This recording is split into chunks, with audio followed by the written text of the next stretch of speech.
Bonjour et bienvenue dans le journal de l'emploi. L'été, il fait chaud et l'hiver, on a froid. On a toujours besoin de chauffage ou de climatisation selon la saison.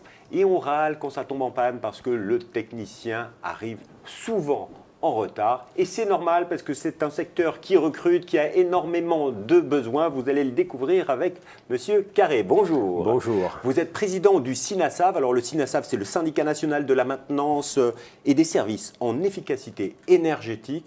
Bref, vous regroupez toutes les entreprises qui interviennent en matière de chauffage et climatisation. Exact. D'ailleurs, j'insiste bien, c'est le seul syndicat national de la maintenance. Il n'y en a pas d'autre. Donc aujourd'hui, c'est un secteur porteur. Il y a 16 000 salariés, 300 entreprises, 800 sites.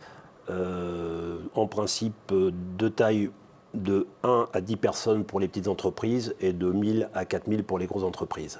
Donc on est vraiment sur le secteur du particulier, du syndic de copropriété, et des offices d'HLM qui représentent 100% du travail du syndicat. Donc en gros, quand on voit des techniciens chauffagistes ou en climatisation qui interviennent dans une entreprise, il y a 50% de chances que ce soit un adhérent du SINASAV. Un adhérent du SINASAV, tout à Donc fait. c'est un secteur qui est en plein développement, c'est un secteur où il y a énormément de besoins. Alors c'est vrai que ces dernières années, avec les chaleurs, la climatisation est devenue à la mode, mais il y a toujours de nouveaux besoins en matière de chauffage.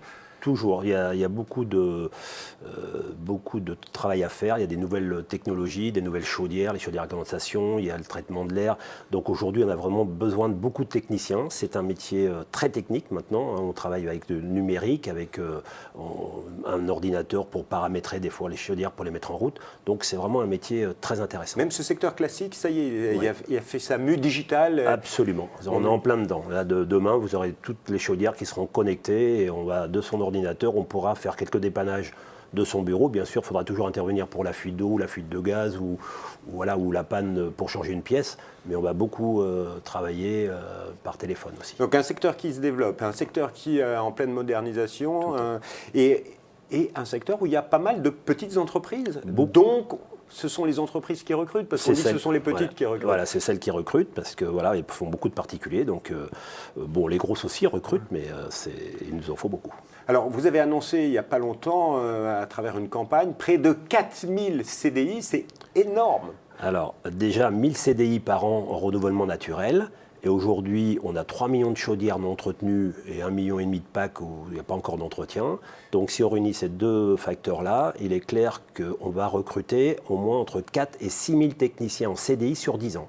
Et sachant que quand on recrute des techniciens en CDI, c'est des emplois non délocalisables. Donc ça, c'est très important. Donc des emplois qui vont arriver en France, mais quels sont les diplômes qu'il faut avoir pour rentrer dans ces métiers? Alors au départ, très bien sortir de 3e, faire un contrat d'apprentissage sur 2 ans. Donc c'est vrai qu'au départ, si on a une bonne base électrique, électrotechnicien, donc là c'est plus facile. Après on peut faire un bac pro sur 1 an, ou alors une reconversion sur 450 heures en alternance dans l'entreprise et à l'école. On peut facilement se reconvertir. Vous recrutez oui. des profils à partir du moment où on a des bases en électrotechnique. Absolument. On peut avoir 30-40 ans. Absolument. On n'est pas coupé. Pas du tout. Et après, la formation, on en fait une grosse formation en interne. En plus, ils vont chez les fabricants de chaudières.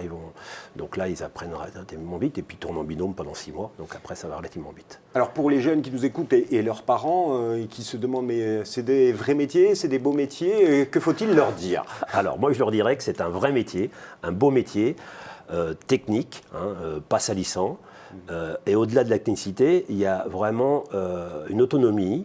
On rentre chez les gens, on discute avec les gens, on ne voit jamais les mêmes personnes, on ne voit jamais les mêmes chaudières. Et on a un devoir de conseil. On est garant de l'économie d'énergie et du fonctionnement de la chaudière. Et là, le client, il a une grande confiance en nous. Et en plus, c'est des métiers... C'est un métier à responsabilité. À responsabilité, ça c'est clair. Et ensuite, ce métier, il donne beaucoup de débouchés. Une fois qu'on a fait son contrat d'apprentissage, qu'on est embauché en CDI, c'est le but, on devient technicien. Après, on peut devenir technicien référent, on peut devenir chef d'équipe, jusqu'au chef d'agence. Et ensuite, on peut très bien créer sa propre société, comme dans plein d'autres métiers. Et chez nous, 80% des chefs d'entreprise ont commencé comme techniciens. Donc vous voyez que c'est un métier d'avenir. Oui, c'est un métier qui offre de très belles perspectives d'évolution. Ouais. Aujourd'hui, pour se former, il y a un manque de jeunes qui s'orientent vers le secteur. Qu'est-ce qu'il faut leur dire au-delà? C'est trop sympa de travailler chez vous? Oui, je les encourage à venir sur notre site, à regarder nos vidéos pour leur apprendre ce que c'est que le métier. C'est un métier en devenir, hein. De toute façon, c'est clair. Alors, il y a des vidéos qui sont disponibles, j'imagine, sur les réseaux sociaux, tout à fait. Puis en passant par votre site, absolument, www.sinasave.fr. Toute dernière question, ces offres d'emploi, comment les trouver? Sur le site que vous venez de citer.